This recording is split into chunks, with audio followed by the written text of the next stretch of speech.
What It's Like to Be Transgender by Lee Makobe. The first time I uttered a prayer was in a glass-stained cathedral. I was kneeling long after the congregation was on its feet, dipped both hands into holy water, traced the Trinity across my chest, my tiny body drooping like a question mark all over the wooden pew. I asked Jesus to fix me, and when he did not answer, I befriended silence in the hopes that my sin would burn and salve, my mouth would dissolve like sugar on tongue, but shame lingered as an aftertaste. And in an attempt to reintroduce me to sanctity, my mother told me of the miracle I was, said I could grow up to be anything I want. I decided to be a boy. It was cute. I had snapback, toothless grin, used skinned knees as street cred, played hide and seek with what was left of my goal. I was it.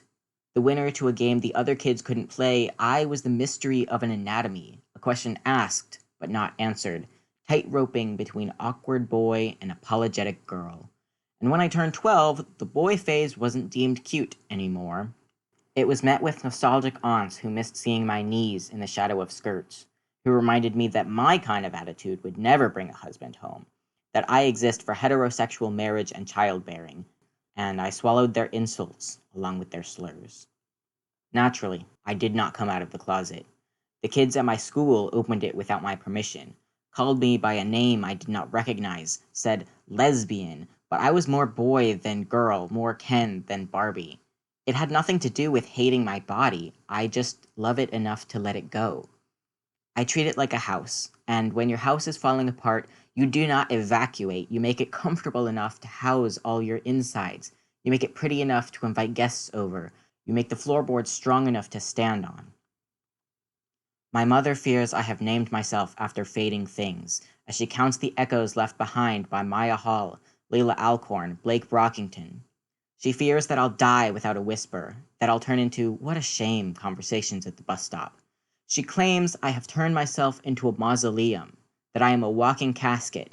News headlines have turned my identity into a spectacle, Bruce Jenner on everybody's lips, while the brutality of living in this body becomes an asterisk at the bottom of equality pages.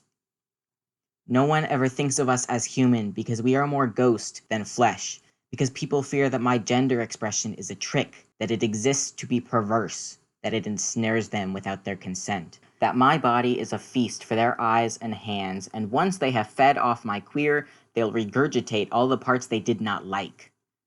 They'll put me back in the closet, hang me with all the other skeletons. I will be the best attraction. Can you see how easy it is to talk people into coffins, to misspell their names on gravestones? And people still wonder why there are boys rotting. They go away in high school hallways. They are afraid of becoming another hashtag in a second, afraid of classroom discussions becoming like Judgment Day, and now oncoming traffic is embracing more transgender children than parents. I wonder how long it will be before the trans suicide notes start to feel redundant, before we realize that our bodies become lessons about sin way before we learn how to love them. Like God didn't save all this breath and mercy. Like my blood is not the wine that washed over Jesus' feet.